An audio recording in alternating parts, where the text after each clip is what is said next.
El niño no hablaba mucho desde hacía meses. No era por falta de amor. Amor le sobraba. Le sobraban juguetes, médicos, terapias, y una casa tan grande que a veces parecía un hotel vacío. Pero Matías, con apenas 7 años, solo hacía una cosa una y otra vez. Se paraba frente a un cuadro en el pasillo principal y lo señalaba. Con un dedo tembloroso. Con los ojos llenos de algo que nadie entendía. El cuadro era elegante. Antiguo. Un paisaje de un lago, una tarde dorada, árboles quietos. Bonito. Sin misterio. Sin nada raro. El padre, Aurelio Salvatierra, multimillonario, dueño de empresas, acostumbrado a resolver cualquier problema con una llamada y un cheque, se quedaba mirando a su hijo sin poder hacer nada. ¿Qué quieres decir, Matías? Preguntaba con paciencia y desesperación en la misma voz. El niño solo señalaba. Y a veces, lloraba en silencio. Los médicos decían que era trauma, que necesitaba tiempo, que tal vez recordaba algo del accidente de su madre, que no había que presionarlo. Aurelio asintió 1000 veces, pero por dentro se estaba rompiendo. Porque un padre puede soportar que el mundo lo odie, pero no puede soportar no entender el dolor de su hijo. Y entonces llegó Inés, la nueva empleada doméstica. No tenía joyas. No tenía apellidos famosos. Solo tenía manos trabajadoras, ojos atentos, y un corazón que no estaba dormido. La primera noche, mientras limpiaba el pasillo, vio a Matías, solo, frente al cuadro, con su dedo levantado, como si pidiera ayuda a un pedazo de madera. Inés se acercó despacio. ¿Qué hay ahí, mi amor? Susurró, como si no quisiera asustar al secreto. Matías la miró. Por primera vez en meses, no apartó la mirada. Y con una voz pequeñita, rota, dijo algo que hizo que a Inés se le helara la sangre.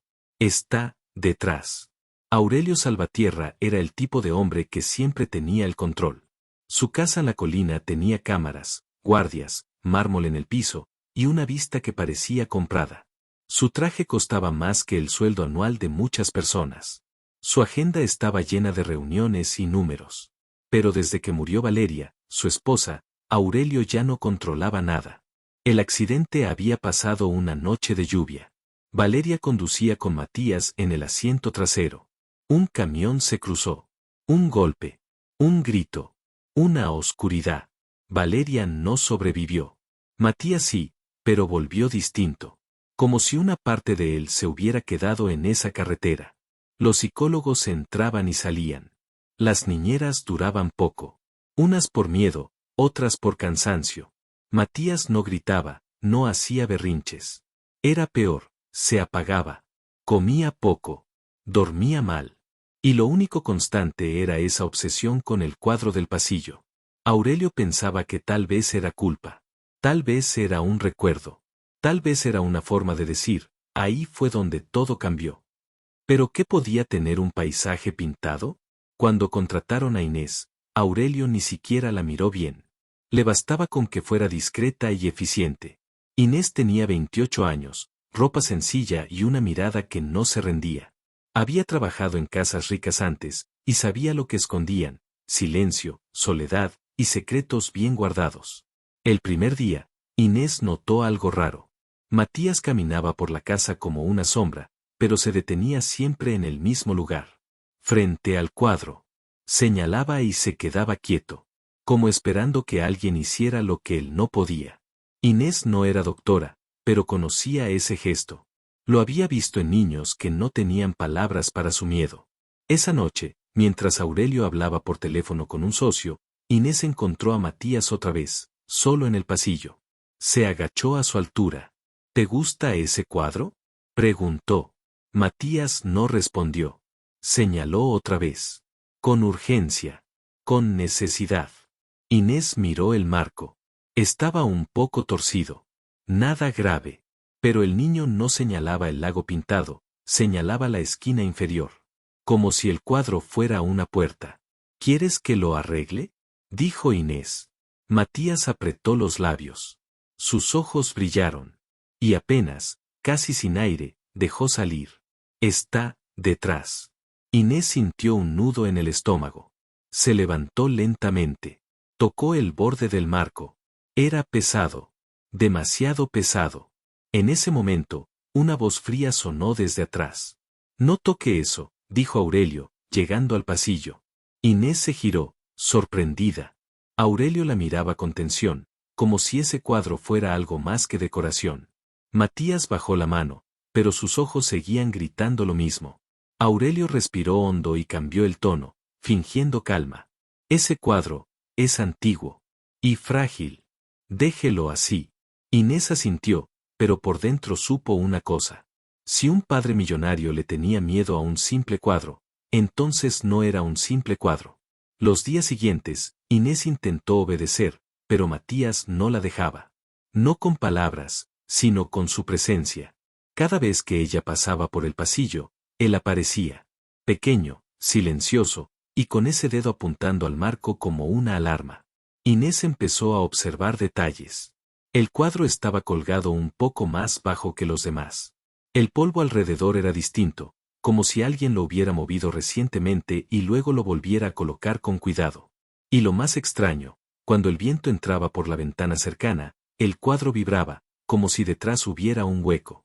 Una tarde, Aurelio salió a una reunión. Los guardias seguían en la entrada, pero el interior de la casa estaba más libre. Inés estaba en la cocina cuando escuchó un sonido leve, pasos descalzos en el pasillo. Supo que era Matías.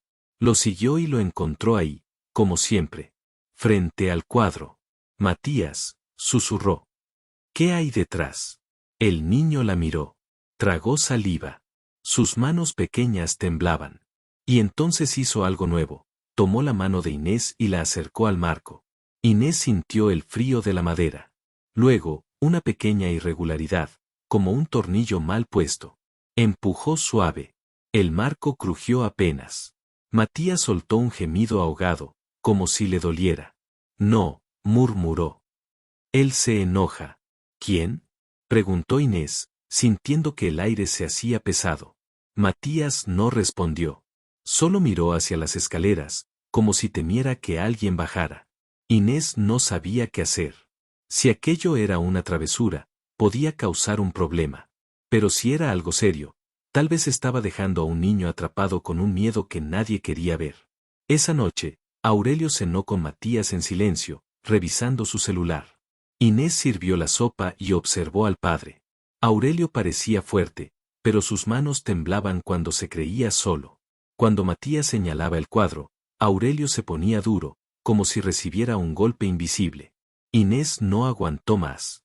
Señor Aurelio, dijo con respeto, el niño está obsesionado con ese cuadro. Tal vez deberíamos. Aurelio golpeó la mesa con la palma. No fuerte, pero lo suficiente para que el plato vibrara. Basta, dijo, y luego se contuvo. Perdón, pero no. No quiero hablar de eso. Matías bajó la cabeza. Su cuchara quedó inmóvil. Inés sintió rabia, pero también compasión. Porque ese no era solo autoridad. Era miedo. Más tarde, Inés escuchó voces en la oficina de Aurelio. Una llamada. Una conversación rápida. No, nadie debe tocarlo. ¿Me entiende? Si se descubre, todo se cae, dijo Aurelio, con voz tensa. Inés se quedó helada detrás de la puerta. Si se descubre, todo se cae. Esa noche, Matías no podía dormir. Inés lo encontró en el pasillo, sentado en el piso, abrazando sus rodillas, mirando el cuadro como si fuera un monstruo. Inés, susurró, mamá está ahí. Inés sintió que el corazón se le detuvo. ¿Cómo que, mamá? Matías levantó el dedo otra vez, lágrimas en la cara. Detrás, mamá lloró, y él dijo cállate. Inés apretó los puños. Ya no era una superstición. Era un recuerdo. Y si era verdad, entonces no solo había un secreto detrás del cuadro. Había una verdad enterrada en esa casa. Al día siguiente, Aurelio salió temprano.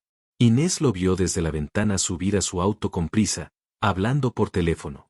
La casa quedó en un silencio extraño, como si también contuviera la respiración. Matías apareció en el pasillo sin que Inés lo llamara. Esta vez no señaló con miedo. Señaló con decisión. Como si hubiera esperado el momento exacto. Ahora, dijo, casi sin voz. Inés miró alrededor. Los guardias estaban afuera. Nadie adentro. Respiró hondo. Está bien, mi amor. Pero si algo te asusta, me dices y paramos. Matías asintió. Inés sostuvo el marco con ambas manos. Era más pesado de lo normal. Lo levantó con cuidado, buscando el gancho. Y cuando lo separó de la pared, sintió un pequeño tirón, como si algo estuviera sujetándolo desde atrás. Detrás del cuadro había una placa de madera atornillada, del mismo color que la pared. A simple vista, parecía parte de la decoración. Pero no lo era. Los tornillos estaban nuevos. Inés se quedó quieta, con el cuadro en el suelo.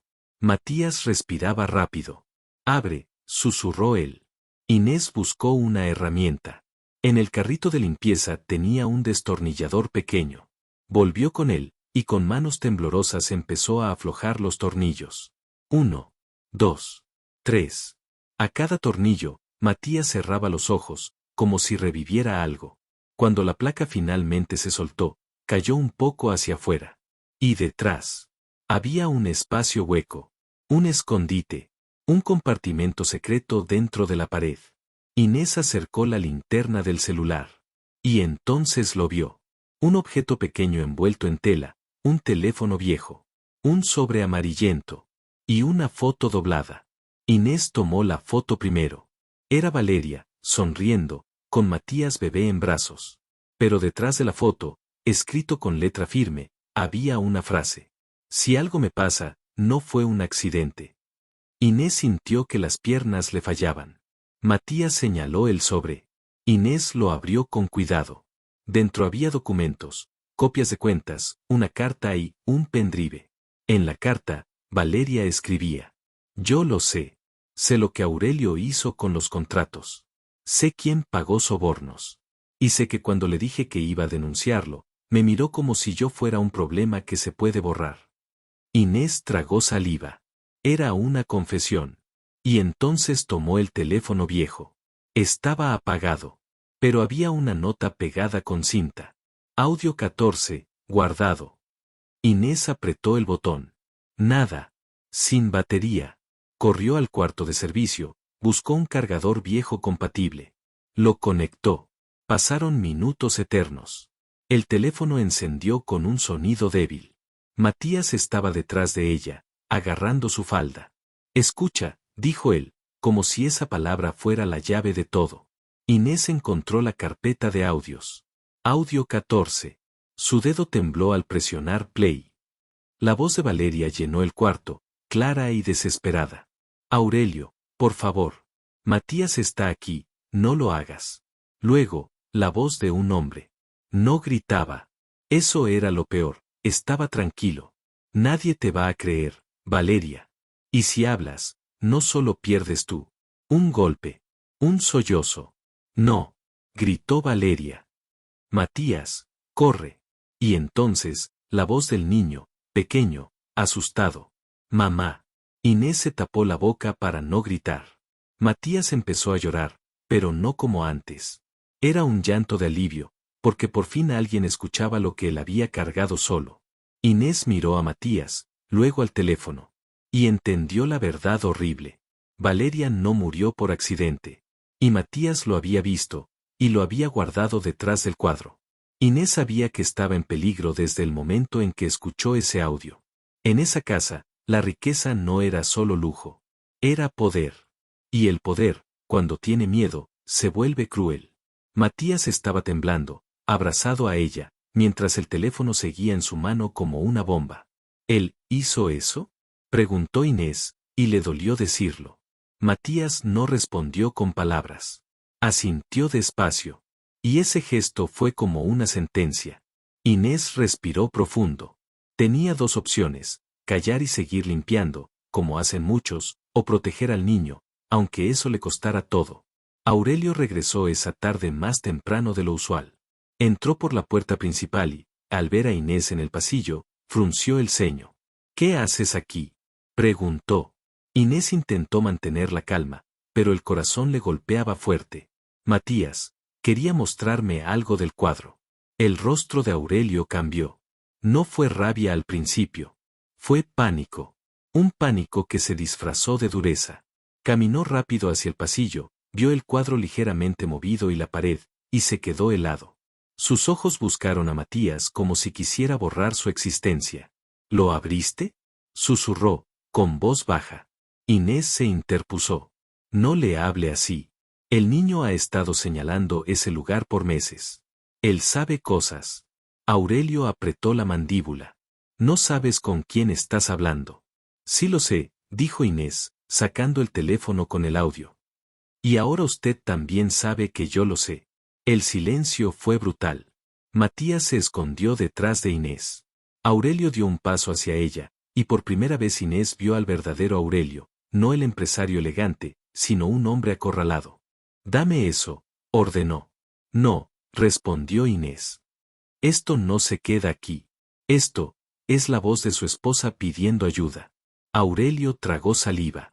Sus ojos se humedecieron por un segundo, pero no de amor. De rabia triste. No entiendes. Explotó.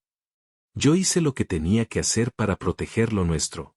¿Matarla?, dijo Inés, sin poder contener el temblor. Aurelio se quedó quieto. Y ese silencio, fue una confesión sin palabras. Matías, con lágrimas en la cara, habló. Papá, tú dijiste cállate. Y mamá, lloró. Aurelio miró a su hijo, y el mundo se le rompió en la cara. El niño no estaba inventando. No estaba confundido. Estaba recordando. Aurelio se llevó las manos a la cabeza. Yo no quería que él escuchara, murmuró. No debía estar ahí. Pero estaba, dijo Inés. Y lo dejó con eso adentro. En ese momento, uno de los guardias apareció en la entrada del pasillo, alertado por los gritos. Aurelio se enderezó rápido, recuperando su máscara. Inés, estás despedida. Y si sales con eso, te vas a arrepentir. Inés sintió el miedo subir por su espalda. Pero miró a Matías, y entendió algo. El niño ya se había arrepentido por años, por un pecado que no era suyo. No me importa perder el trabajo, dijo firme. Pero a él no lo va a tocar más. Inés tomó la mano de Matías. El niño apretó fuerte, como si por fin tuviera un suelo seguro. Aurelio gritó. Matías, ven aquí. Matías no se movió. Por primera vez, eligió. Eligió a quien lo creyó. Y mientras Inés caminaba hacia la puerta con el niño, supo que el siguiente paso sería el más peligroso, pero también el más correcto. Contar la verdad. Inés no fue a casa. Fue directo a un lugar donde la riqueza no podía comprar silencio, una estación de policía en el centro. Matías iba con ella, con una mochila pequeña y los ojos cansados, pero con una calma nueva, como si el peso por fin se hubiera movido de su pecho. Inés entregó el teléfono, la carta, los documentos. Contó todo. Dijo la verdad con voz temblorosa, pero sin mentir. Al principio, algunos oficiales la miraron con duda. ¿Una empleada contra un multimillonario? Sonaba como una historia que termina mal. Pero el audio no era opinión. Era prueba. Era la voz de Valeria. Era el miedo real. Se abrió una investigación. Se pidió orden judicial. Se revisaron cámaras antiguas. Se analizaron registros. Y lo más fuerte, Matías, con apoyo de un psicólogo infantil, pudo hablar. No mucho, pero lo suficiente. Aurelio intentó mover hilos. Llamó abogados. Llamó políticos. Prometió dinero. Amenazó. Suplicó. Pero cuando la verdad tiene voz, cuesta más enterrarla. Días después, Inés y Matías fueron llevados a un lugar seguro. Matías dejó de señalar cuadros. Empezó a dormir más. Empezó a comer. A veces, se despertaba con pesadillas, sí, pero ya no estaba solo en ellas. Una tarde, Inés lo encontró mirando la lluvia por la ventana. ¿Te duele recordar?, preguntó con suavidad. Matías asintió. Pero, duele más cuando nadie me cree, dijo él, y esas palabras fueron como una luz. Semanas después, Aurelio fue llamado a declarar. Su rostro en las noticias ya no parecía poderoso. Parecía pequeño. No por pobreza, sino por culpa. Aurelio negó muchas cosas. Pero los documentos mostraban que Valeria había investigado sus negocios. El audio mostraba una discusión real, esa noche. Y varios detalles del accidente ya no encajaban igual. La justicia es lenta, y no siempre es perfecta. Pero esa vez, el silencio perdió fuerza. Matías empezó terapia con constancia. Inés, aunque ya no era solo la empleada, siguió a su lado como una guardiana. No por dinero, por humanidad. Una mañana, Matías pidió algo inesperado. Inés, quiero mover el cuadro. Volvieron a la casa solo para recoger cosas con permiso legal y acompañamiento. Matías caminó hasta el pasillo donde todo había empezado. Miró el cuadro, respiró hondo, y con ayuda de Inés lo bajó. Detrás de la pared ya no había secreto. Solo un hueco vacío. Matías tocó la pared y dijo: «Mamá ya no está ahí. Ya salió». Inés lo abrazó fuerte. Lloraron. No como derrota, sino como liberación. Y cuando se fueron, Inés pensó en la moraleja que nadie quiere aprender, pero todos necesitan. El dinero puede decorar paredes, pero no puede tapar la verdad para siempre. Y cuando un niño señala su dolor, lo peor no es lo que esconde. Lo peor es que los adultos decidan mirar a otro lado. Si tú fueras Aurelio, y supieras que tu hijo te está pidiendo ayuda sin palabras desde hace meses, ¿habrías tenido el valor de mover ese cuadro a tiempo, o también habrías elegido el silencio?